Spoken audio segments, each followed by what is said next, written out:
Okay, so this was a very different episode to the previous ones that we've had in Capote vs. the Swans. This show's definitely lent in on the creative arm that it likes to flex, which almost adds to the glamour and the lifestyle that the Swans and Capote lived. For example, cutting between time periods and visual styles is almost a given with this show now. And I'd say this feels like one that was very similar to episode 3 in the fact that it almost just threw caution to the wind and thought that it would give us an episode that was solely focused on Capote and Baldwin and us seeing the rawness of the Swans through his eyes whilst being motivated to put pen to paper again.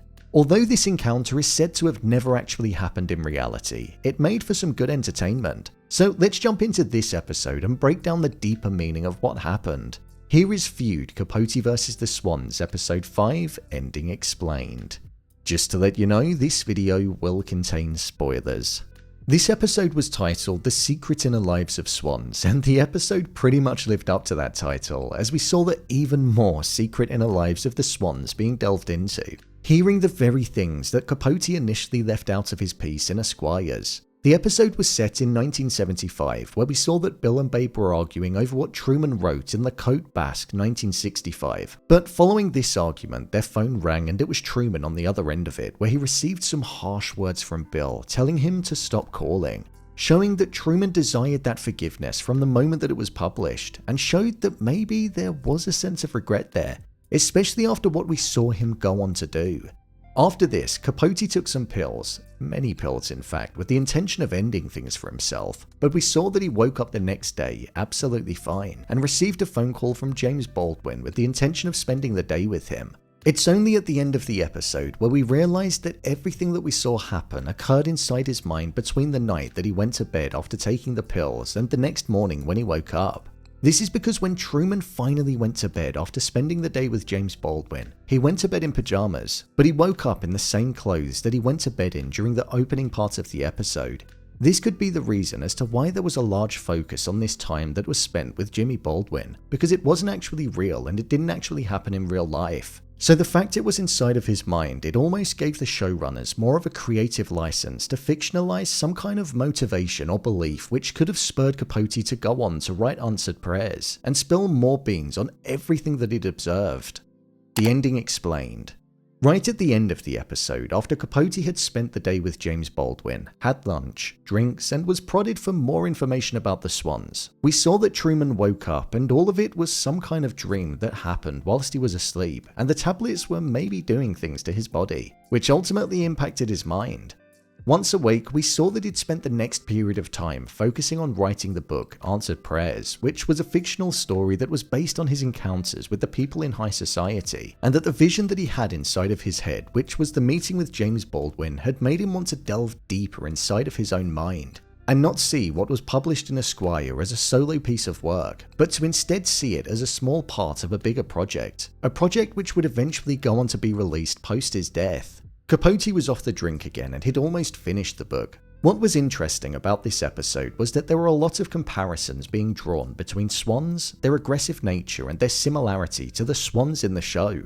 How Swans can exclude other types of Swans, which was something that was drawn as a comparison to how the likes of Babe, CZ, and Slim had racist undertones without even probably realizing, and also how Swans can be bad mothers to their young, which was also a comparison that was drawn on the women being bad parents to their children. There were a lot of other comparisons drawn to real-life Swans throughout the runtime, and when the closing moment arrived, I think that contributed to it landing with real impact.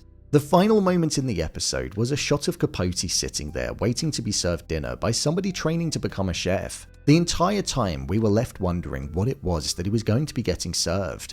But the more the chef was talking about the ordeal of how he had to catch what was being cooked, the realization then hit that it was a swan that Capote was going to be eating. This is important for two specific reasons. The first is because Truman was quite literally eating a swan, something which was symbolic of the ladies. So the fact that he was actually consuming the very thing that they were being compared to and were named after, it showed that he was no longer going to be holding back in what he was going to be saying. And he was planning on revealing everything that it absorbed with his constantly recording eyes and ears, the harshest of truths and realities, like we heard in his conversation with Baldwin. The second reason is because earlier on in the episode, Baldwin said how the only person in England that can have a swan killed and then be eaten was the Queen. And I'm guessing now it would be the king. Even though the law might be different in the States and they may not be protected like they are in England, Capote eating a swan was something that almost made him head of the realm and put him in a position of royalty, showing that he viewed himself above the others.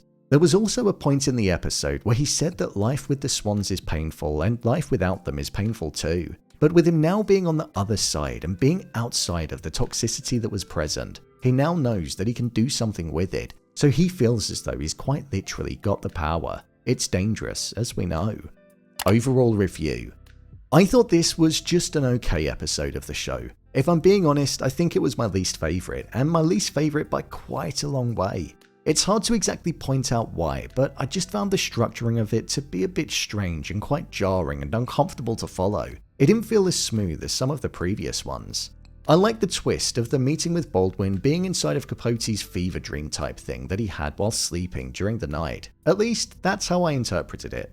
I don't think it's been confirmed, but he woke up in the same clothes, so I would say that it was that. This episode did frame the Swans as completely different people compared to usual. Different in the sense that we got to see their masks being lifted and hear everything that unfolded through the eyes of Capote. Something that we've not had as much of a raw look at. Seeing how cruel they could be to one another, the fear that they had of getting older, the double standards in cheating, the bad parenting, and the doing things to just fit in within high society showed a level of fakeness that hadn't really been exposed in the show before. So I thought that was a nice element of it. I would say that it painted Capote in a better light than previous episodes, as he didn't feel as much of a slithering snake as usual. So I wonder if that was done because it was telling the story from his perspective, and from the words that were coming directly from his mouth, rather than us being a fly on the wall like usual.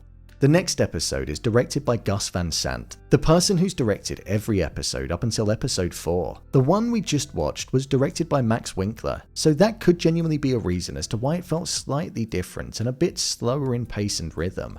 So I'm hoping that with the original director back, we'll get a similar approach to an episode that we've had before. I would say that my favourite feature so far is still episode 3, which was focused on the masquerade ball that he threw in '66. I think everything about it just worked. The documentary style, the black and white, the acting, it was just so good. I think that's going to be a hard one to top.